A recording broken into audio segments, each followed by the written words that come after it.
love flowing in there, right? Yeah. And then I noticed that it was always saying that. That it was a serious party pooper, right? Yeah. And then I noticed that it was There's no saying, bigger party pooper than the mind there if is you don't none. manage It's it. what's doing it. And then I noticed it would say things like, well, I'll be happy if this happens. Okay, and yes, it's true. If that happened, I'd be happy. But there are 700 billion other things that could have happened instead of that. And by saying, I'll be happy if that happens, you said I won't be happy if all the rest happens, because I'm looking just for that. And I started watching that, spending a lot of time with that, and realizing the mind can be a serious problem. All right. But it is also true that if you learn to work with it, not mind control, but learn to understand why the mind is doing what it's doing and undercut that, that you will find that it's a tremendously beautiful tool that can serve you beautifully instead of being a party pooper. It's so true. And I felt like going through the course itself, I felt like it just gave fundamental principles of the why we experience this. And it's something that people really don't talk about. I mean, I think it's the one common ground that unites all of us in this human experience on Earth School. We all experience pain. We all feel fear. We all can feel crazy inside of our minds at times. And I just felt like it gave just such a beautiful context of the why, and understanding that why, the clear way to be able to navigate and catch yourself and get some distance to get behind that in the most beautiful way. And I just felt like there was just such a, you gave such beautiful examples and stories. We watched it like a Netflix binge watch. Oh, actually, that's right. We really did. We loved it. It was just, you were so beautiful, and you gave such consistent context of the understanding that just really created a beautiful unraveling inside, Mickey. Thank you. Thank you. You know, you talk about, I think people in the West see the power of the mind from the standpoint of, like you talk about, we split the atom, we put a man on the moon, for God's sakes. But then we don't realize that if we don't train and step out of the mind, that it starts to run us. Especially technology today has really begun to refine that. So what is it? Why is it this dangerous place? And how can we begin to change it or begin to come to something deeper? It took me a long time to actually clearly see what was going on. Because the first thing you try to do is shut the thing up. Oh, yes. Say to somebody, used to say, shut up, right? Literally. And you realize it's not about mind control, right? It's why is the mind doing that, not don't do that. Yes. Why would it do that? Somebody once asked me, after they read The Untethered Soul, and talk about that voice in your head drives you crazy, they literally said, why did God put that in there? Why would he do such a thing, right? And you realize, no, that's not what happened, right?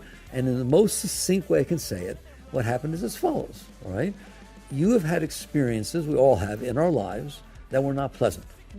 Somebody hurt us, the house burned down, we broke an arm, lots of things, we saw a snake, lots of things happen that when they come in, we who are in there don't enjoy the experience, we don't like the experience. But what we do, because we don't want to have the experience, is we try to push it away. We try to control it so it doesn't come all the way into us. And it seems natural. Like if somebody took a swing at you, you'd put your arm up. Yeah. Well, this is like that. Something comes in and you have hands in there, right? And you use your will to keep this from coming too close. But what you don't realize is that when you do that, it stays inside of you. It gets trapped. It stays inside of you. It's trapped. You trap the energy with all of that discord, Yes. right? Yes. Because you didn't let it pass. You didn't let it free. And by the time you spend a very little period of time on this earth, you've collected a bunch of those, right? Psychology says your formative years are what? The collection of that stuff, right? It doesn't want to stay in there. That's what people don't understand. It is not true that it's burned into your brain. You are holding it there with your will. And you know that because every time it comes back up, you push it back down. Somebody's so afraid to feel it. That's Yes. exactly right. Somebody says something that disturbs you, and you said, I need a moment. If you're lucky, if you don't hit them, right? I need a moment, right? And you start with your breath, and you push, and then you say, I'm okay now. No, you're not. You pushed it back down, okay? And so to make a long story short, it's a long story, right? What would happen if you collected every single thing that disturbed you during your entire life inside of your mind? You would have a disturbed mind, and that's what's going on. For the vast majority of us. So, you know, one of the things that I loved in the course, there was an insight. It was so simple, but, you know, I always believe that most of us make life so complex, and the enemy of execution is complexity. So you did a beautiful job with simplicity, and I've shared it many times also to remind myself that whenever we feel stress, we all feel frustration, anger, worry, sadness, loneliness, whatever, depression, any emotion that disturbs us, that what most of us do is we try to focus on the outside world to change something, change her, change him, change the environment, change the job, Distract change ourselves. change the culture, change the music, change the something. but we're all trying to change the outside world so that we can feel good on the inside. When in reality, we just need to go work on the inside.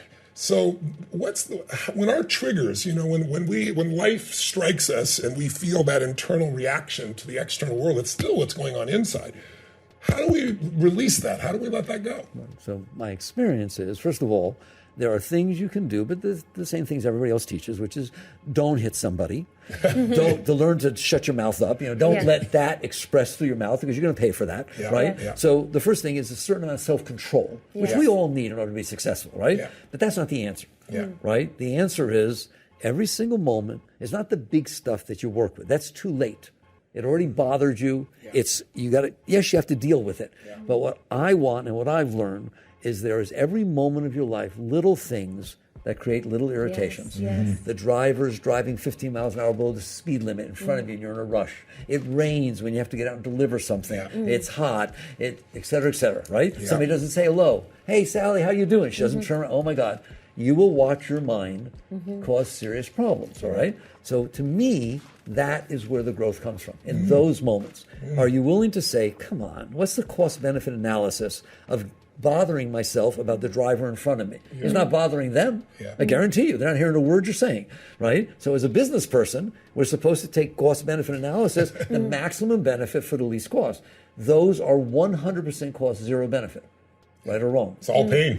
So you don't do it. So you learn, and there are lots of techniques. You just learn to work with yourself. You can neutralize it by saying something nice. You can get a mantra going inside so you pay attention to something else instead of that. Or my ultimate teaching, and it's yours also in a sense, is you relax. You relax. You just sit there and say, I can relax and breathe. It's okay that this is happening. And then what you're doing is allowing the energy to release. The whole idea is you don't engage with it. You sit behind it and you allow it to release. And not only do you go through that moment okay now, right, but you've actually let some of that stored up stuff that's causing the problem. Like, what is road rage? It's somebody who, because somebody beeped at them or is driving slow, has so much stuff inside of them that it needs an excuse to come out. That's it, okay? So we all... I hope we don't all, right? But we all have stuff inside that we've stored over our lives. So by backing off and letting go in these simple little situations, they matter. It matters that you're complaining about the heat. You understand that, right? It's not innocent. You're permitting, sometimes you get very angry about some stupid thing. You're giving a channel for your stuff to come up. You're wiring yourself to complain. Exactly. What's wrong. And so instead, you relax. It's called R&R. You get R&R, relax and release, right? And what will happen is not only do you make it past that moment without causing a lot of trouble and taking on all kinds of stuff, but you've let some of that stuff go. And you get into